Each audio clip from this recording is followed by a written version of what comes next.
আমাদের বাড়ি রান্নার কাজ করে পটলার মা। পটলার বাপ রিক্সা চালায়। সেদিন আমাদের ফাংশন ছিল পূর্বপল্লীতে। নৃত্যনাট্য হবে চণ্ডালিকা। সকাল থেকে সাজ পোশাকের হৈ হৈ আনন্দের মধ্যে ড্রাইভার ব্রিজলাল বললে, আজ পটলার মার আসতে দেরি হবে, বোধহয় বুখার হয়েছে। পটলা এসে খবর দিয়ে গেল। রাঙা দিদা তর্জন করে ওঠে, আজই প্রাতে সূর্য ওঠার আগেই কি খবর দিল ব্রিজলাল! এখন কে করে রান্না? তুই গাড়ি নিয়ে এক্ষুনি যা, তুলে নিয়ে আয়। আমি বললাম, ব্রিজলালের সঙ্গে আমিও যাই না রাঙা দিদু। পটলা থাকে ধুলো আর ছাই মাখা এক কালো বস্তিতে। সেখানে নব আনন্দে নবরবি কিরণে কোনো শুভ্র সুন্দর এক উজ্জ্বল সকাল আসে না।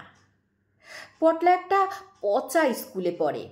সেখানে দুপুরে ভাত ভিটামিনের আশায় কামাই করে না। ব্রিজলাল আমাকে বসিয়ে পটলাদের ঝোপড়ি খুঁজতে গেল। ওর দেরি দেখে আমি নেমে পড়লাম গাড়ি থেকে। কি এক মোহের ঘোরে ঢুকে পড়লাম বস্তিতে। খুঁজেও পেলাম পটলাদের ঘর। এক চিলতে আধো অন্ধকার বারান্দায় হলুদ রোদ্দুর নেমেছে কলকে ফুলের মতো। আলোর বৃত্তে একটি ছোট্ট ছবি রবীন্দ্রনাথের। দাদুর কাছে শুনেছিলাম এই অদ্ভুত আলখাল্লা পরে কবি নিয়েছিলেন নোবেল পুরস্কার।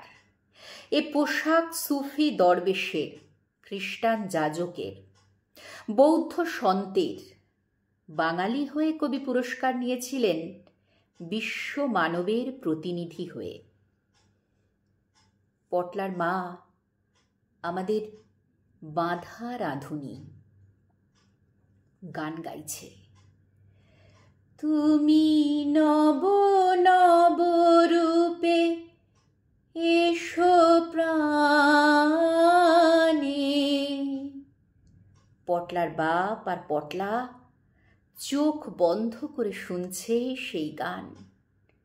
সস্তা ধূপের ধোঁয়া তির্যক রেখা টেনে রেখাহীন অসীমে মিশে যাচ্ছে।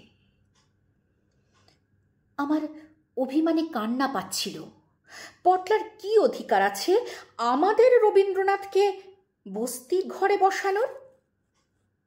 মন বললে, এদের দোলের আবির নেই, দেওয়ালির আলো নেই, দুর্গোৎসবের বাজি নেই, তবু রবীন্দ্রনাথ যেন মোহন রূপে আলোক বৃত্তে পটলাকে জিতিয়ে দিলেন।